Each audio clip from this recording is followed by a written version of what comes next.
Je vous salue tous en ce mardi. Oliver, je reprends mon souffle. Quelle date est-on? On est le 24 février aujourd'hui. 24 février. Puis là, cher auditeur, je suis arrivé sur les chapeaux de roue. Mon metteur en ondes, Oliver, a décidé de mettre une petite toune. Une chance, là. Sinon, les auditeurs allaient entendre la musique de Focky pendant toute l'émission. La musique de Focky. Non. Il y a un très bon choix musical, ce cher Oliver. Il fait sa propre émission ici à CISM. Et on le remercie énormément pour être ici. Mon Dieu Seigneur, pris dans la circulation. C'est ça la radio en direct, cher auditeur. Alors, on peut pas aller plus vite que le trafic. On n'a pas d'hélicoptère, on n'a pas de sous-marin pour circuler dans les égouts de Montréal. Alors, merci beaucoup Oliver pour cette petite toune, mais finalement, t'as même pas eu le temps de mettre une toune au complet, hein? Ben non, j'en avais mis une avant, on avait confié Grunge pour ceux qui voulaient savoir. C'était suivi de Méthode Gruau et la pièce Tibia Sauvignon. Eh bien, voilà, c'est fait. Alors, on a manqué quoi? Un petit 2 minutes et demie. Alors, c'est pas si pire. Alors, cher auditeur, la citation, comme à chaque début d'émission, est la suivante. Si la société libre ne parvient pas à améliorer le sort de la minorité des pauvres, elle ne pourra pas sauver la minorité des riches. Qui a dit cette phrase? John Fitzgerald Kennedy. Né en 1917, décédé tragiquement le 22 novembre 1963, assassiné à l'angle des rues Houston et Elms à Dallas par un tireur fou isolé, apparemment, selon la version officielle, M. Lee Harvey Oswald. C'était le 41e président américain et ce monsieur-là est entré au pouvoir en janvier 1961, mais son mandat fut de très courte durée. Il n'aura duré finalement que 2 ans, jusqu'en 1963 en novembre. Alors, si la société libre ne parvient pas à améliorer le sort de la minorité des pauvres, elle ne pourra pas sauver la minorité des riches, parce que oui, 1% de la population mondiale contrôle et détient 40% des richesses mondiales. Et ce chiffre est effarant. Concentration de la richesse, y a-t-il? Non. Les idéologues de tous les think tanks d'extrême droite, hyper conservateurs, disent qu'il faut les laisser créer la richesse et après, ils vont la redistribuer. On a vu le résultat de 35 années de se laisser faire et de cette apologie du libre marché et de la libre concurrence, si concurrence tant est qu'il y en a.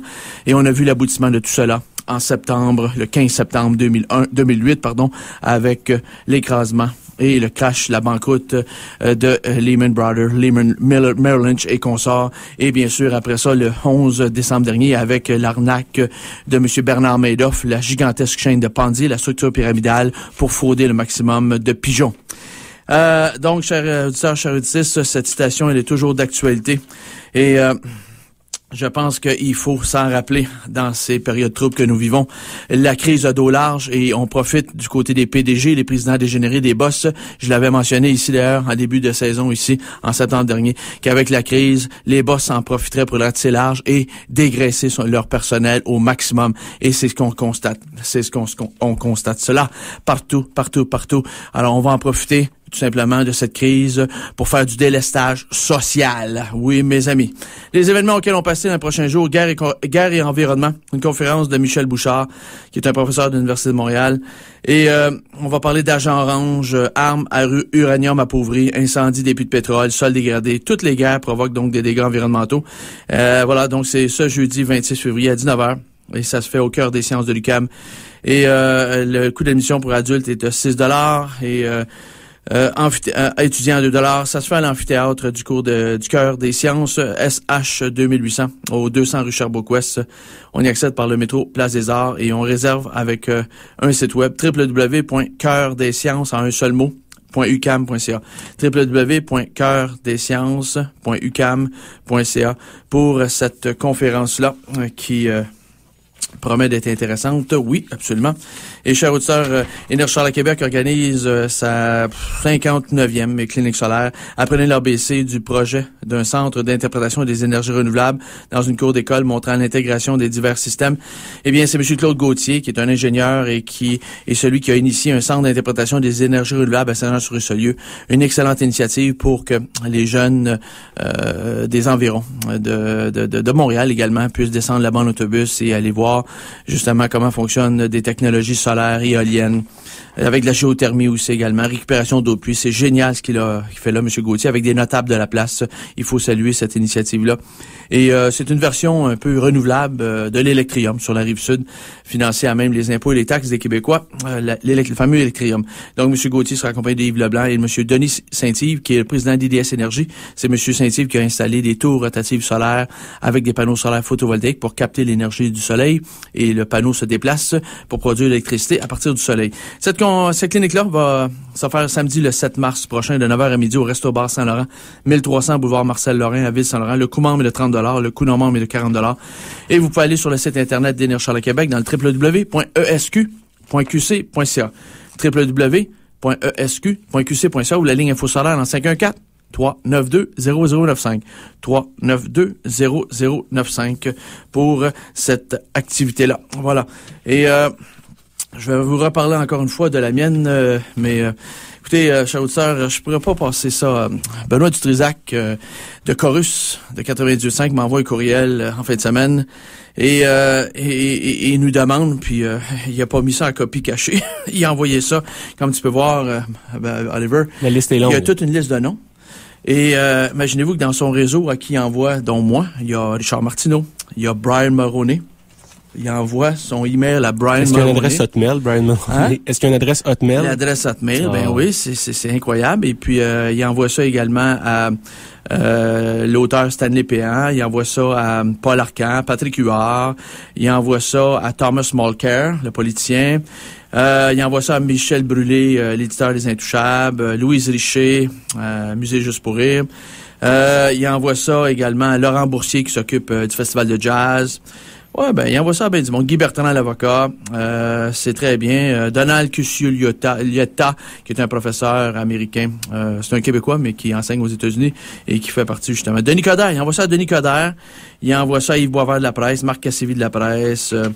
Ouais, ben, la liste est longue, finalement, hein? Alors, et ce qu'il nous demande de faire, Benoît Dutrisac, que je connais depuis 2003, un chic type, très sympathique, il nous demande de regarder une vidéo, un documentaire qui s'appelle The Third Jihad, la troisième djihad, la troisième guerre sainte. Pas compliqué. Fort bien. Alors, je regarde le documentaire de 30 minutes en anglais, et après avoir visionné ça, tout ce que j'ai le goût, c'est d'aller à la salle de bain et de vomir.